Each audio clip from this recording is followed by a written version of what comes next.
catechumenate? Yeah. No. Theoretically, it should, but part of it is like it's something you have to experience. You can't communicate it with words.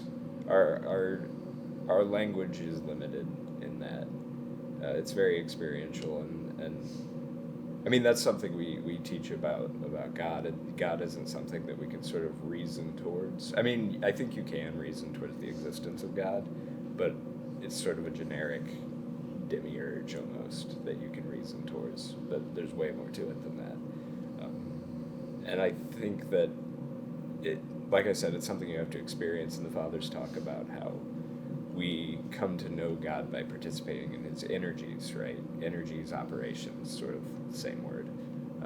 And so we do that by participating in the sacraments of the church. And so I think that we come to that understanding by participation, not necessarily just by learning and thinking about it. I think that a lot of the experiences, or not a lot, but a big experience that opened me up to the reality of that kind of stuff was actually COVID. We were sort of kept away from the church for a time, kept away from everything, really. And I think that during that time, sort of to make up for that, I was praying more. I was, a lot more focused on that sort of personal struggle, sort of desert father style in a way. Because I mean, we kind of were. We were cast out of the world and out into the desert. We just kind of had to figure it out.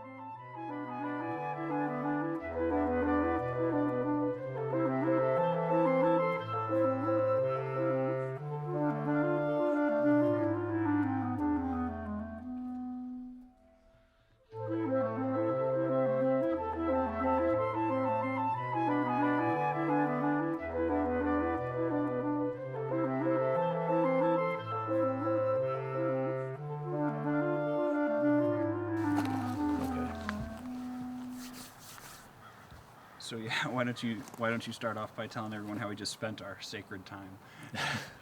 Oh, well, we spent a very sacred time indeed.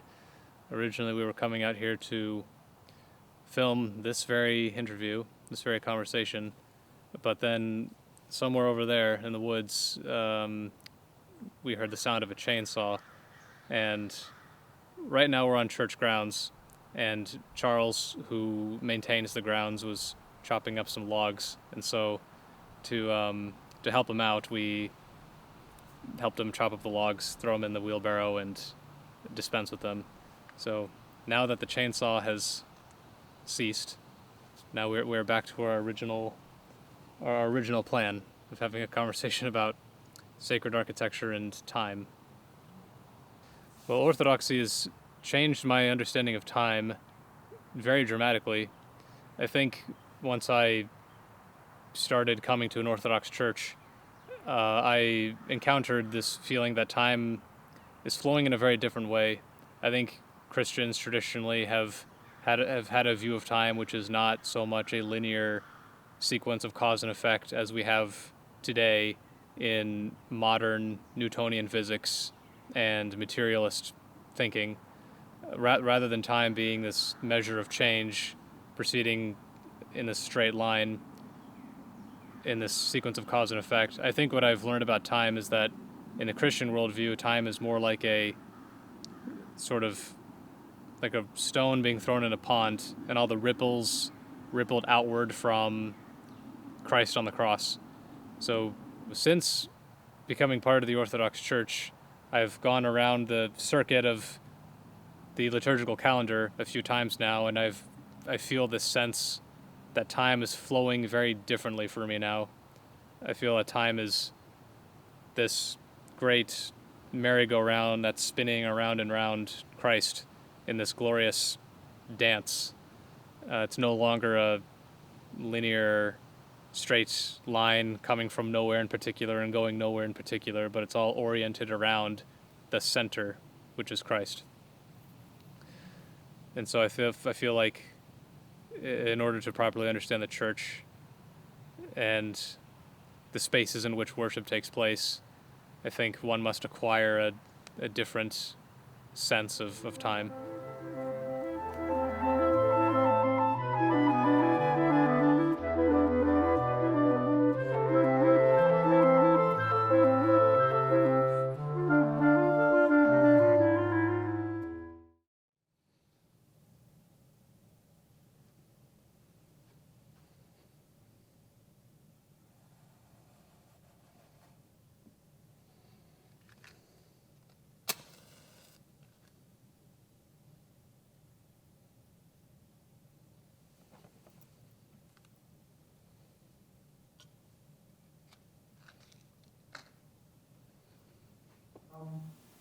Yeah, the church is looking at building a temple. It's a struggle because it's not, if time is moving forward, time is spatially oriented.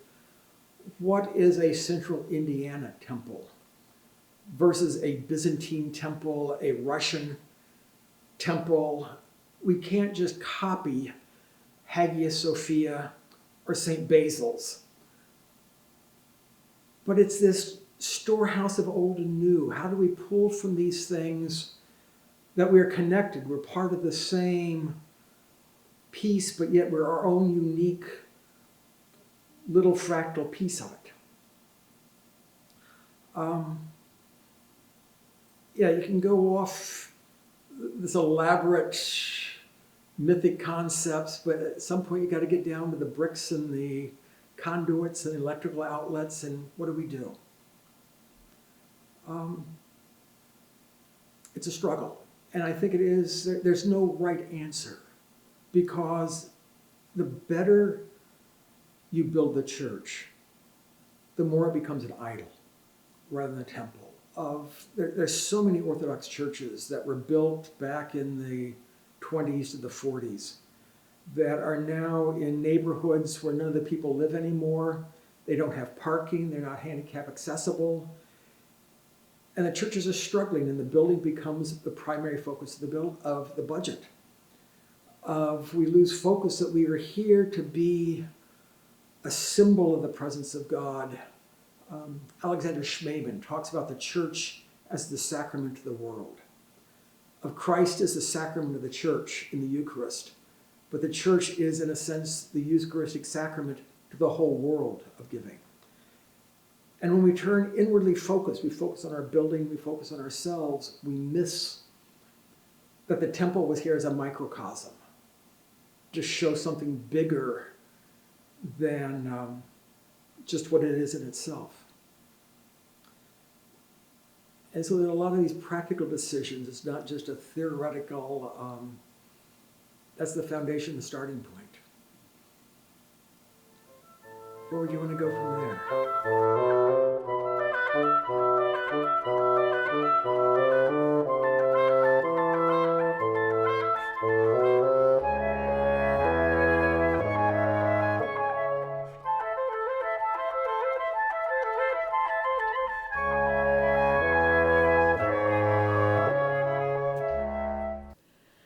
I think a place that icons become interesting to me is, as an artist, as an art historian, these images of saints tell stories, right? They tell biblical stories. Saints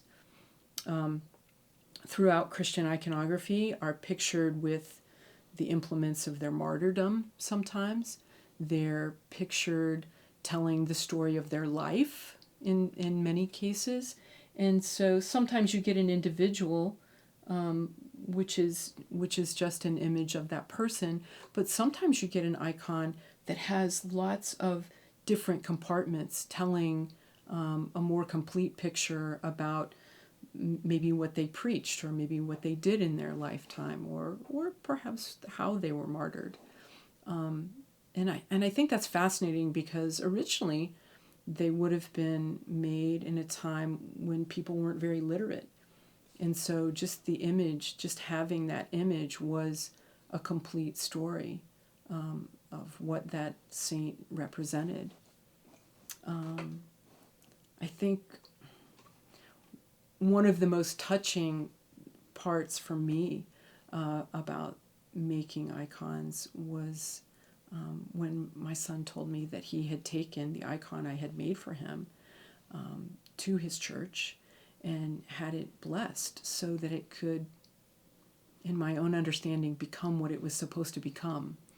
And I was so touched by that, and I have such respect for that. That wasn't the place I started with the icon. That wasn't the place, that wasn't the reason for the making of the icon. But that event, that moment, meant so much to me at the end of all of that.